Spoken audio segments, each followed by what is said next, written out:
संध्याया साधुता सरलता की प्रतिभूति गुरुनी मैया महासती श्री टीकाजी महाराज के चरणों में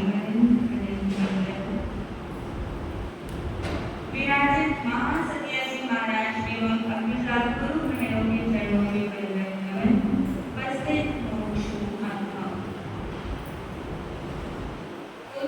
सदगुरुवर्या के चरणों में रहकर जो कुछ भी दो चार चिंतन केवल ग्रहण कर पाई है उन्हीं में से आपके समक्ष रखने का अल्प प्रयास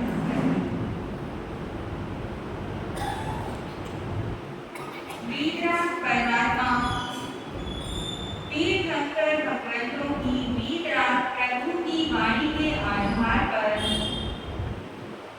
पूर्व में आप 11 अंगों में से 6वां अंग सूत्र श्रवण कर रहे हैं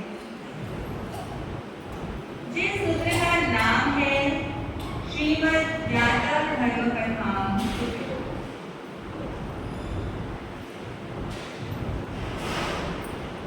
जैसे कि श्रीमद् भागवत गीता अर्जुन के प्रति कही गई इसी प्रकार जिन शासन के सभी सूत्र सभी आगम आर्य सुधर्मा स्वामी और आर्य जम्बू स्वामी के परस्पर संवाद में कहे गए प्रभु महावीर से तीर्थंकर भगवान से आर्य सुधर्मा स्वामी ने जो भी ज्ञान ग्रहण किया उस ज्ञान को उन्होंने आगे अपने शिष्य आर्य जम्बू स्वामी के हृदय में ले लिया। वही ज्ञान गुरु परंपरा से चलता हुआ हमारे सदगुरु से हमें प्राप्त हुआ है और उसी के आधार पर वही ज्ञान वही सूत्र हम आपके समक्ष रख रहे हैं। सूत्र का प्रथम अध्याय आप श्रवण कर चुके हैं जिसके अंतर्गत आपने मेघ कुमार मुनि का वृत्तांत श्रवण किया था। सूत्र का आज द्वितीय अध्ययन प्रारंभ करेंगे जिस अध्याय का नाम है संघात। संघात का क्या अर्थ है, इसका क्या तात्पर्य है? संघात का अर्थ होता है परस्पर मिलकर कोई कार्य करना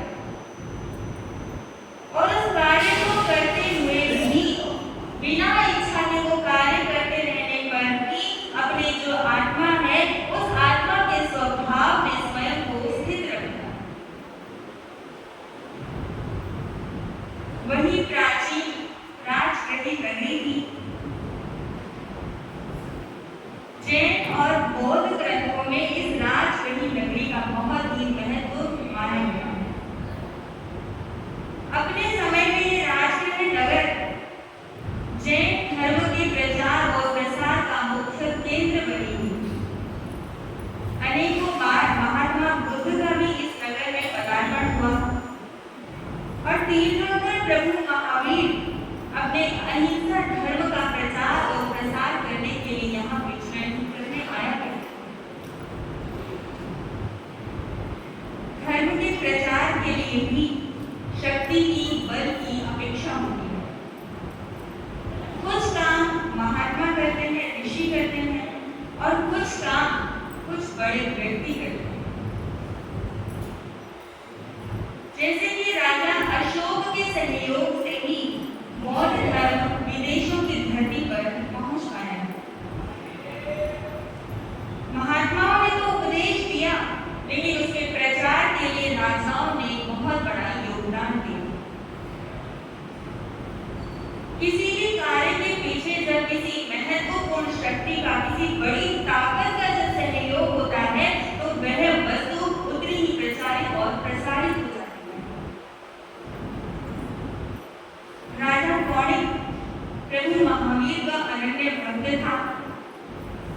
भगवान के अहिंसा मिशन में उसका बहुत बड़ा योगदान रहा।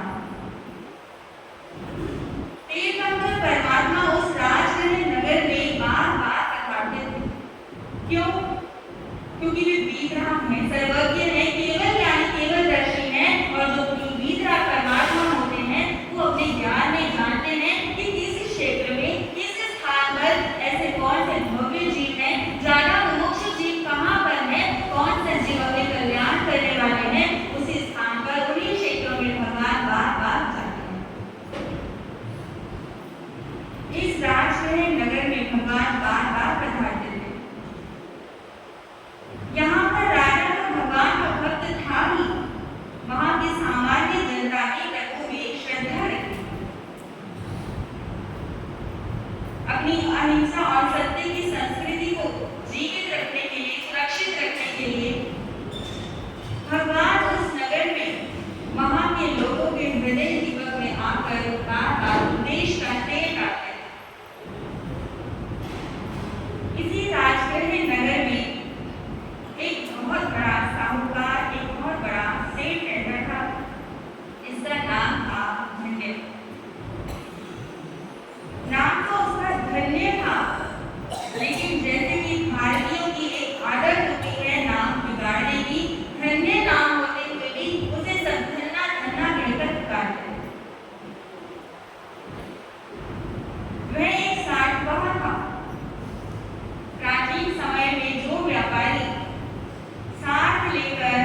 दशा में वैभव संपन्न भी था और आचार संपन्न भी था।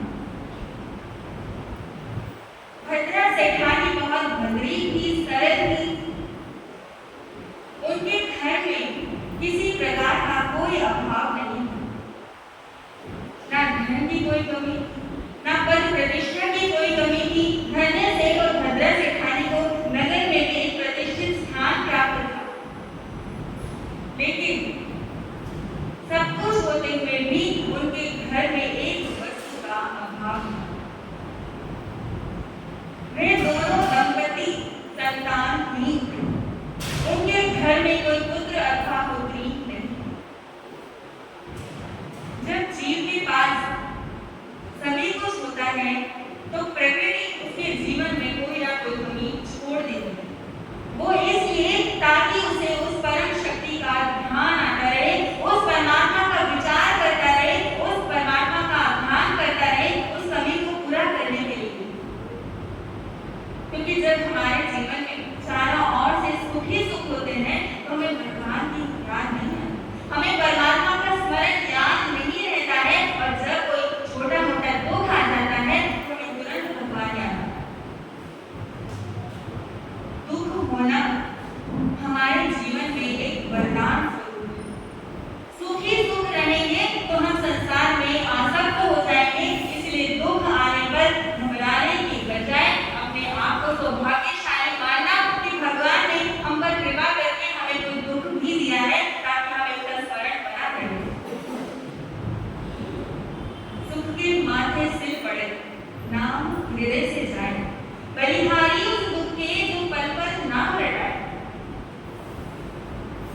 अगर जीवन में दुख आ रहा है तो उस परमात्मा का धन्यवाद करना कि यह दुख हमारे जीवन में, हमारे आत्मा में जो अशुभ कर्म बने हुए हैं, उन अशुभ कर्मों की निवृत्ति के लिए हमें यह दुख प्राप्त हुआ। अगर सुखी सुख आते रहेंगे, पुण्य का उदय होता रहेगा तो हमारा पुण्य खत्म होता जाएगा। तो जो अशुभ कर्म पड़े हैं, जो पाप कर्म पड़े हैं, वो कैसे खाली होंगे?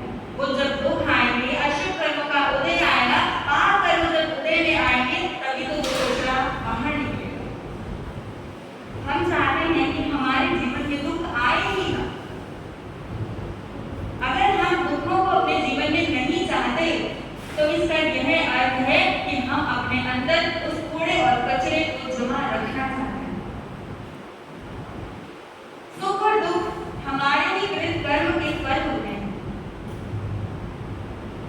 जो व्यक्ति दुखों में घबराता है वह और भी नए अशुभ कर्मों को बांध लेता है। अगर हम सुख आने का संभाव को धारण करते हैं तो वही व्यक्ति दुख आने पर संभाव में रह सकता है। सुख आने पर हम इतने खुश हो जाते हैं, प्रसन्न हो जाते हैं। इसके विपरीत जब दुख आता है तो उतने ही हम दुखित हो जाते हैं। इसलिए सुख में संभाव रखोगे तो वही दुख में संभाव जीवन में रह पाएगा। भद्रा सेठानी और धन्य सेठ संतान के अभाव में संतप्त रहते थे। हमेशा संतान के लिए लालायित रहते थे। भद्रा सेठानी पुत्र पुत्री के अभाव में बहुत ही रूखे स्वभाव की बन गई थी, लेकिन उसने कभी भी आशा के डोर को छोड़ा नहीं था। उसे उम्मीद थी कि कभी ना कभी तो मेरे जीवन की डाली पर कोई ना कोई संतान रूपी पुष्प अवश्य खिलेगा। संतान प्राप्ति के लिए उसने बहुत से उपाय भी किए, बहुत से पूजा पाठ भी किए, लेकिन कोई भी उपाय उसका सफल नहीं हुआ। जब हमारे जीवन में किसी वस्तु का अभाव होता है तो उसकी प्राप्ति के लिए हम तत्पर रहते हैं। जिसके पास धन नहीं है, पैसा नहीं है, वो पैसे के लिए प्रयत्नशील देखा जाता है।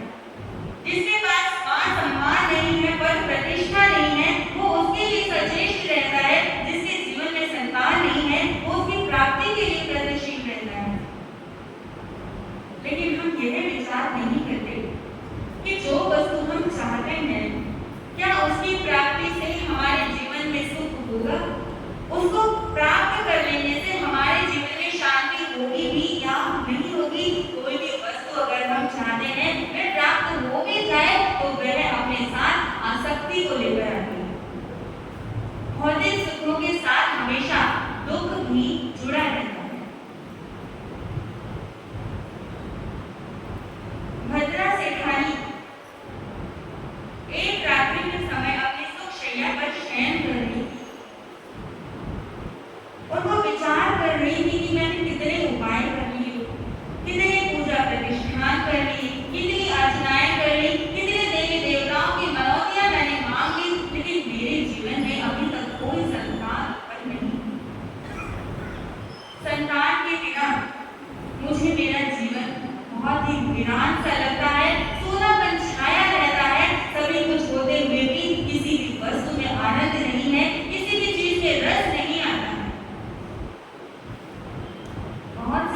पूजा करने की सलाह दी। वे विचार करती है क्यों ना मैं एक बार उस नाग देवता की भी पूजा कर लूं, उसकी भी मनौती मांग लूं, हो सकता है उसकी पूजा अर्चना से मुझे संतान प्राप्त हो जाए। नागदेव की पूजा का विचार उसने अपने मन में बना ही लिया और अपने पति धन्य से उसने नाग देवता की पूजा की अनुमति मांगी। धन्य से भी संतान को चाहता ही था। भले ही वह श्रवणोपासक था, लेकिन गृहस्थ था तो भौतिक सुखों की अभिलाषा तो सभी के मन में रहती है। उसने भी उस सेठानी को भद्रा को नागदेव की पूजा की अनुमति दे दी। वे बहुत प्रसन्न हुई। भद्रा ने अपने आसपास की महिलाओं को एकत्रित किया, उन्हें इकट्ठा किया और नाग देवता की पूजा का जो संकल्प था उसे साकार करने में वह लग गई। नैवेद्य तैयार किया, पूजा की सामग्री उसने तैयार की और अपने सखी सहेलियों को लेकर वह बगीचों में से पुष्प एकत्रित करती है, पुष्पों की मालाएं बनाती है और वह लेकर मंदिर की ओर जाने लगी। आप कहेंगे क्या कोई देवी या देवता किसी व्यक्ति को संतान दे सकता है? इस संबंध में आपने पूर्व में भी सुना था कि कोई भी देवी देव आपके पुण्य के उदय होने पर उसमें आपके कार्य की सिद्धि में निमित्त मात्र बन सकते हैं। कोई भी कार्य जब संपन्न होता है, कोई भी कार्य सिद्ध होता है तो उसमें 5 समवाय अपेक्षित होते हैं। 5 ऐसी बातें होती हैं, जब ये 5 बातें मिलती हैं तभी कोई कार्य संपन्न होता है। अगर 5 में से एक भी बात की कमी रह जाए तो वो कार्य सिद्ध नहीं होता। वो 5 समवाय क्या है? स्वभाव, पुरुषार्थ, काल, नियति और भाग्य। ये 5 समवाय, ये 5 बातें जब मिलती हैं तो कोई भी कार्य पूरा होता है। जैसे कि स्वभाव पहला अंग है। उदाहरण स्वरूप यदि कोई खेती बोनी है तो उसके लिए क्या चाहिए? बीज चाहिए। उस बीज में अगर उगने का स्वभाव होगा तो ही वह आगे फसल उग सकती है। अगर वह बीज सड़ा गला हुआ होगा तो उसमें अंकुर नहीं हो सकता। इसलिए पहले वस्तु में स्वभाव का होना जरूरी है। दूसरा सवाल होता है काल। वो बीज उगाने के लिए दिया है, उसमें स्वभाव भी है उगने का, तो काल भी अनुकूल होना चाहिए। अनुकूल ऋतु होनी चाहिए, समय अनुकूल होना चाहिए। बीज बोने से लेकर फसल उगने तक का समय अपेक्षित है, उतने समय की हमें प्रतीक्षा भी करनी होगी। तीसरा सवाल कहा? पुरुषार्थ। स्वभाव में बीज भी है, ऋतु भी अनुकूल है, लेकिन अगर किसान उसे उगाने का, उसे बोने का पुरुषार्थ ही नहीं करेगा तो फसल कहां से उगेगी? कोई भी कार्य करने के लिए हमें पुरुषार्थ करना पड़ता है। चौथा कहा गया नियति। बाजरे के बीज से बाजरा होना, गेहूं के बीज से गेहूं होना, आम की गुठली से आम का वृक्ष लगना, नीम के वृक्ष से नीम का उगना, इसे नियति कहा जाता है। और 5वीं बात होगी भाग्य। अगर हमारे भाग्य में है, हमने ऐसा कोई पुण्य कार्य किया है तो वह उदय में जब आएगा ये चारों बातें मिलेंगी और भाग्य का उदय होगा तो वो कार्य संपन्न हो सकता है। कई लोग कहते हैं कि भाग्य भगवान ने बनाया। कोई भी भगवान कोई इतना वेला नहीं बैठा है कि वो बैठकर हमारे भाग्य लिखेगा। भाग्य क्या होता है? जीव के अपने किए हुए कर्म है। हम जैसा कर्म करते हैं वैसा ही अपना भाग्य बना लेते हैं। अगर ज्ञान पूर्वक, विवेक पूर्वक कर्म किया जाता है तो हम शुभ भाग्य बनाते हैं, और अगर अज्ञान पूर्वक कर्म करते हैं तो वह जीव अपना भाग्य अशुभ बना लेता है। भाग्य को कभी भी ईश्वर कृत मत लो, क्योंकि जो ईश्वर है, जो परमात्मा है, वो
होती है कि इस नाग देवता की पूजा अर्चना करने से मुझे पुत्र की प्राप्ति अवश्य ही होगी। अब उस नाग देवता की पूजा अर्चना करने से देखते हैं उसको पुत्र पुत्री प्राप्त होता है या नहीं होता है, उसकी पूजा सफल होगी या नहीं होगी, ये सभी